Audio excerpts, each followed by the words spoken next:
Ever get totally sucked into learning about something super specific? Oh, yeah, all the time. Like, I don't know, maybe like the absolute best way to make sourdough bread? Right. Or like the history of a certain chess opening? Yeah, yeah. It's that feeling of a deep dive into something niche, that Mhm. drive to really understand something complete, you know what I I mean? know exactly what you mean. And that's exactly what we're doing today. We're going to zero in on a fascinating martial arts weapon, the sai. And you've brought a really detailed resource with you to help us explore this. Excerpts from Mastering the Sai by Dr. Ted Gambordella. And it's worth mentioning right away the journey behind this book. Absolutely. What really hooked me was Dr. Gambordella's own search for knowledge. So he starts his martial arts journey a while back, and right away he was drawn to weapons. Well, But he found that there was a real lack of good resources out there. Like, instructors were tough to find, and the books that did exist just didn't feel complete. hmm. Yeah, he actually mentions how it seemed like the same author had written all the books out there, and there were these huge gaps. Some weapons weren't covered well or even at all. So what'd he do? Well, being the true learner that he is, he decided to create the resource that he wished he had. Which is a huge undertaking. I mean, Yeah. he spent 4 years researching and training specifically with weapons just for this book. That level of commitment really shows how much he wanted to make a truly comprehensive guide. It does. And he wasn't just jumping into this blindly. He had already written a bunch of other books, even a movie script. So he knew how to put together a quality publication. His goal was to create a manual that could help everyone, beginners to experienced instructors, Yeah, okay. something clear and easy to follow, well illustrated so it wouldn't be too dense with text. Makes sense. He wanted to include a basic kata for each weapon, cover both offense and defense techniques. Really make it the go-to resource for students and teachers for years to come. A tall order. It is. And he's definitely qualified to take this on. I mean, a fourth-degree black belt in weapons kubujutsu specifically shows a serious level of mastery in this E- area. Exactly. And he wasn't working alone either.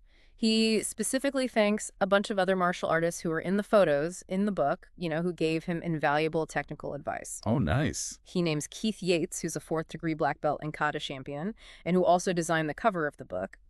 And then there's James Tomey, a really well-respected fifth-degree black belt and teacher, Barry Gimbalo, a successful instructor, Steve Weiss, who's an expert in both jiu-jitsu and karate, and Ross Komersky, another well-regarded teacher, all really accomplished people in their own right. That's so cool. Yeah. It shows that it was a real community effort to Yeah. get all this knowledge down and preserve it. It does. And he also makes a point to thank his own teachers. He lists a bunch of soaks, masters, and shihans who guided his training.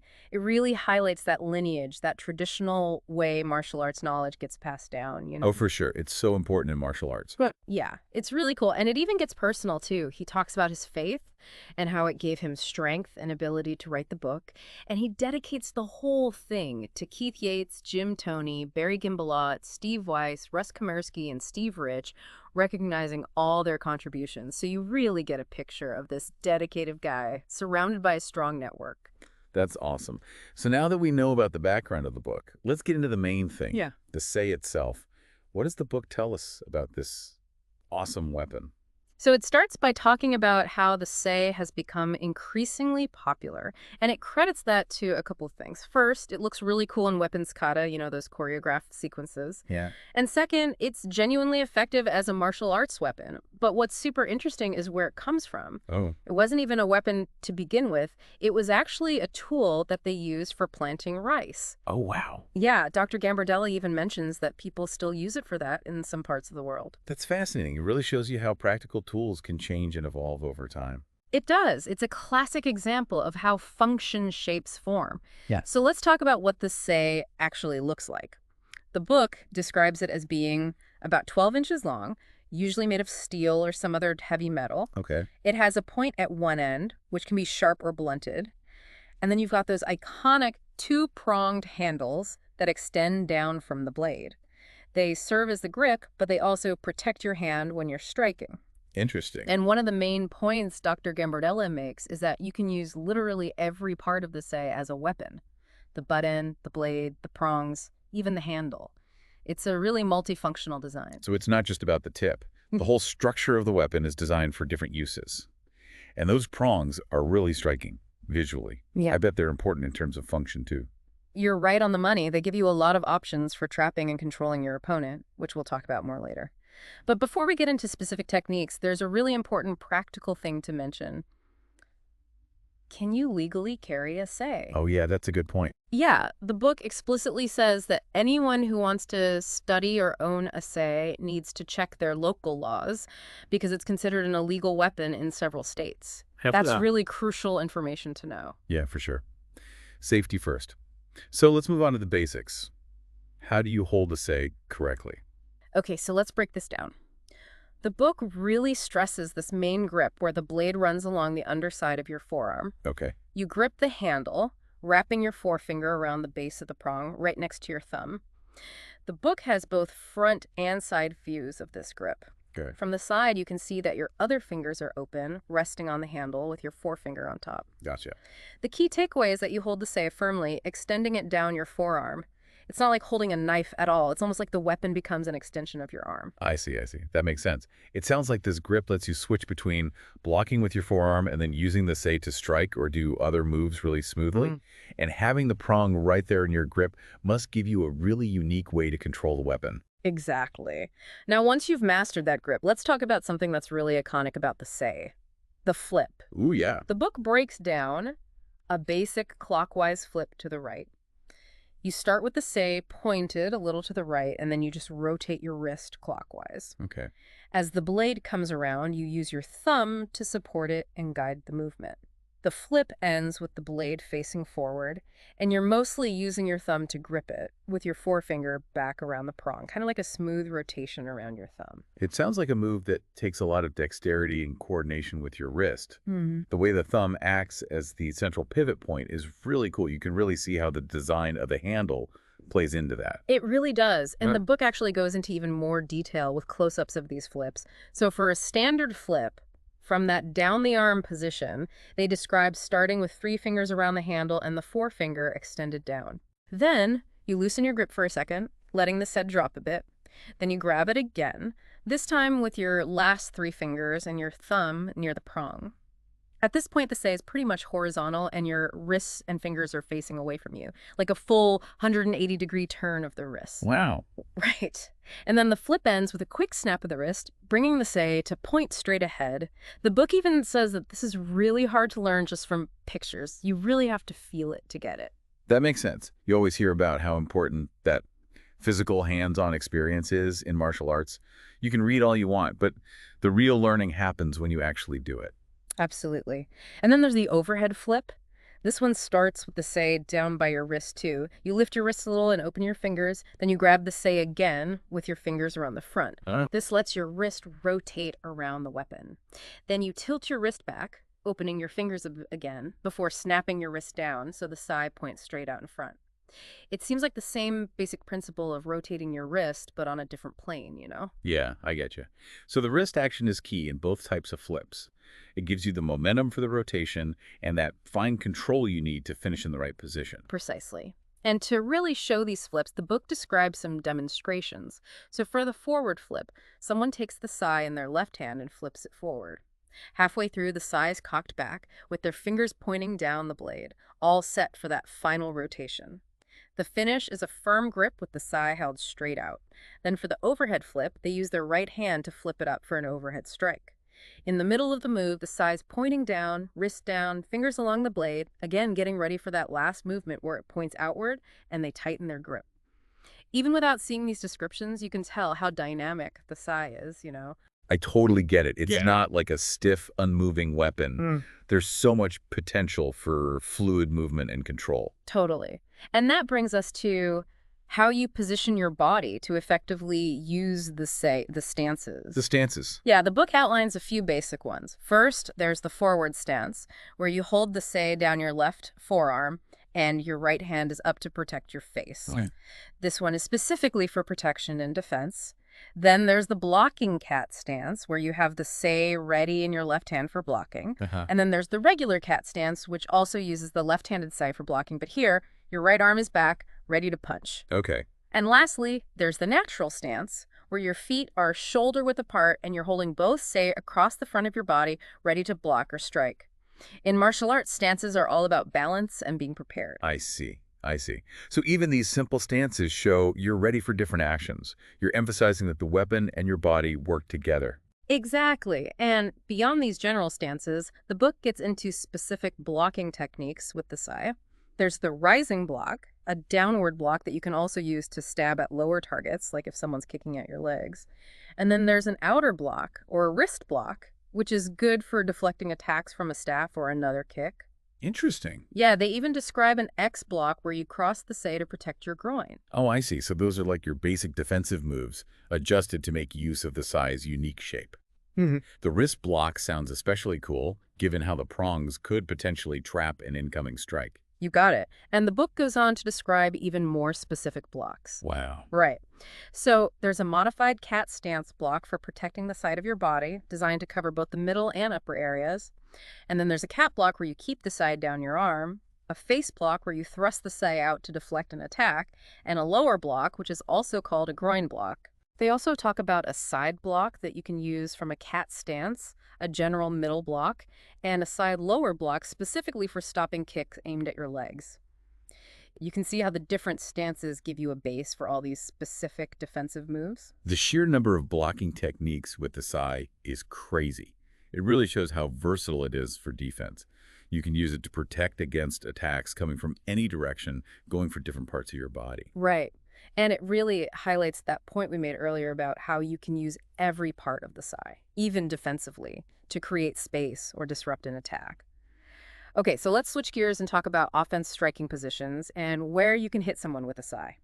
The book stresses that you can use the sai kind of like a knife or a short stick, but with the added benefit of being able to inflict damage with all its parts. The blade, the heel, which is the butt end, the prongs, and even the handle. So you're not just limited to cutting or stabbing. You can also use it for blunt force and even hitting pressure points. Yeah. Exactly. And the book gives some pretty direct examples. You can drive the point into vulnerable spots like the eye, the abdomen, or the throat.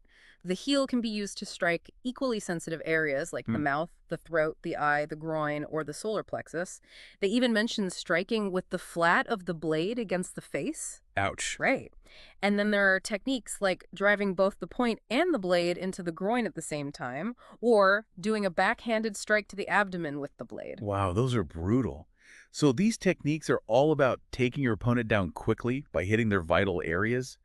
Being able to strike with both ends of the sai makes it so much more effective on offense compared to a single-edged weapon. It totally does. And we can't forget about the prongs. Oh, right. The book specifically mentions using the prongs to strike the throat or the eye. They even describe a close-up image of a prong hitting the neck and another really brutal technique where you use a prong to tear someone's mouth.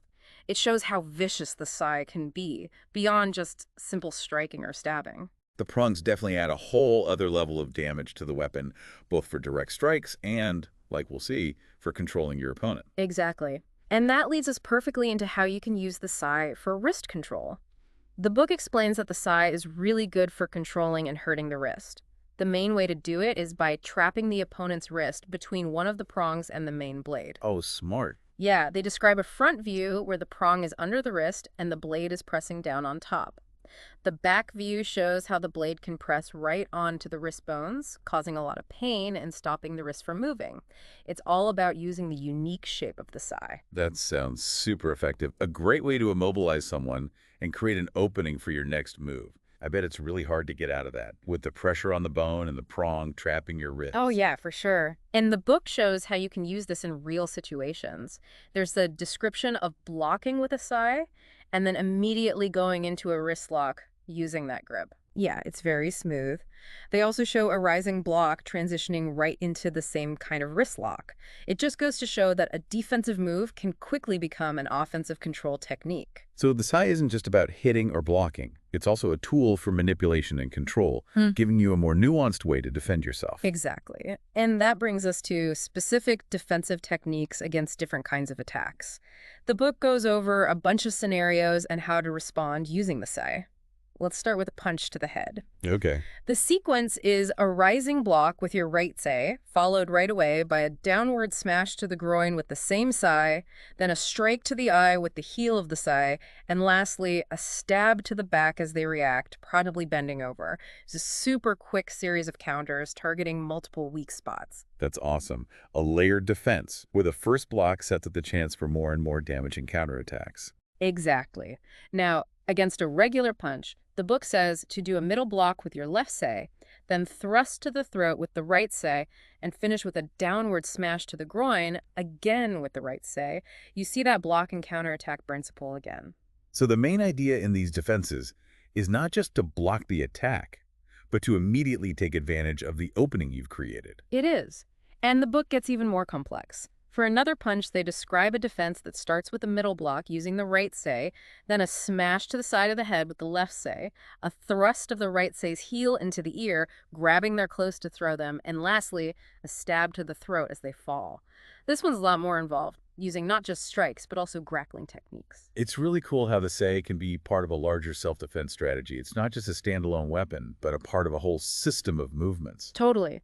And against an overhead strike, they recommend an X block with both sei at the same time, followed by a double thrust aimed at the eyes. It's a very direct and powerful response to a high attack. Yeah, that X block gives you protection on both sides, and the immediate counterattack goes right for a very vulnerable spot, aiming to take them out of the fight quickly. Now, the defenses against kicks are especially interesting. How so? Well, you got to think about how much longer legs are than arms. That's true. So one technique is to pull your right seb back for power and then snap it down onto their leg, trying to break the skin or mess up their balance. And you follow that immediately with a thrust to the abdomen with your left sei. Ouch. I know, right? Yeah. Another option, this time against a snap kick, is an X block followed by a strong smash to the face with the right sei. And if they're kicking from a side stance, you can flip your left sei down to hit their shin, maybe even break the bone, followed by a right sei straight to the neck, aiming to smash their face. Yikes. And against a roundhouse kick, they describe a double block using both sei and then a thrust into the kidneys. It sounds like these defenses are super specific. They're all about throwing off your opponent's balance and making them hurt right away to stop them from attacking again. Then you follow up by striking more vulnerable areas. You got it. And the book even zooms in on those leg blocks. One technique is a front hook block where you use the prong to lock against their lower ankle or shin, basically trapping their leg. Okay. Another one involves jamming the prong into their lower ankle and then using the other sei to smash their ankle bone. And against a front snap kick, you jam the prong down into the lower ankle or foot area. These descriptions really show you how you can use the sai's prongs to trap and hurt the legs, taking away their ability to move. Once again, you see how useful those prongs are. They're not just for striking. You can use them to control and injure your opponent's limbs. Exactly. Now, let's talk about defending against someone with a bow, which is a long staff. They describe a rising block with the right sei against an overhead bow strike, immediately followed by a thrust with the left sei to the attacker's eye. The idea here is to use a smaller, faster weapon to hit those vulnerable points and overcome the fact that the bow has a longer reach. That makes sense. You're using leverage and targeting weaknesses. Oh, Even if they have a longer weapon, you can still be effective with the sei by focusing on those critical points. You got it. And finally, the book talks about unarmed defense against someone who's attacking you with a sei. That sounds tough. It is. So one technique against a face attack is to do an X block with your arms, pull their right arm down while controlling their wrist, and then do a snap kick to their abdomen. Another sequence against a sai strike involves a rising block with your left arm, a pressing block with your right arm against the other sai, followed by a snap kick to the groin, stepping behind them to throw them, and finishing with a stomp to the throat. The book describes a few other unarmed defenses, too. They use blocks, strikes to vital points like the groin and throat, throws, and even dropping to the ground to counter an eye thrust with a kick to the groin. These techniques are all about using your body's natural defenses and finding those openings. Unarmed defense against the sai sounds super difficult, but it's amazing how knowing what the sai can do helps you figure out your strategy, even when you don't have a weapon yourself. It's all about anticipating their attacks, and exploiting those weak points. Absolutely. And they even include ways to defend against someone using a staff to counter a Sai attack. You often see an overhead smashing motion to block the incoming Sai strikes, and then they follow up with strikes to vulnerable spots like the back of the neck, the abdomen, and even a kick to the head. It's like a weapon-on-weapon battle, thinking about the dynamics of both tools. It's incredibly thorough, going over defenses against all these different attacks with and without weapons. You can really see that depth Dr. Gambordella was aiming for in this book. He definitely achieved it. And just to round things out, the book also has a section on kata. Those are those prearranged movement sequences, remember? Oh, yeah, right. They're absolutely essential for practice and really internalizing all the techniques we've been talking about. Kata helps you develop muscle memory and a deeper understanding of how the movements flow together. So, even though we've only looked at a small part of this book, it's clear that there's a ton of detailed information about the Sai, It really is a deep dive. covering its history, the basic techniques of holding and using it, a wide range of offensive and defensive applications, and even kata for practice. And you, dear listener, I know you love to learn things thoroughly, so I hope you can appreciate all this detail. I think the coolest thing about the Sai is that duality. It started out as a humble farming tool, and then it evolved into this incredibly versatile and potentially very dangerous weapon. That transformation is amazing. It really is. It makes you think about how often people repurposed everyday objects into self-defense tools, often because they had to. And the specific techniques we talked about, especially those that use the prongs to control the wrist or disrupt kicks by targeting the lower leg, really show how unique and tactically advantageous the Sai's design is. Absolutely. So now I want you to think bigger. How have different weapons changed and evolved within various martial arts styles around the world? What practical things do you have to think about when it comes to self-defense in different situations? And how might a weapon like the Sai fit into all of that? Lots to think about. It is. It's a rich topic that deserves more thought and exploration. I hope this deep dive has given you some valuable insights and made you want to learn even more about the amazing world of martial arts weaponry. Me too.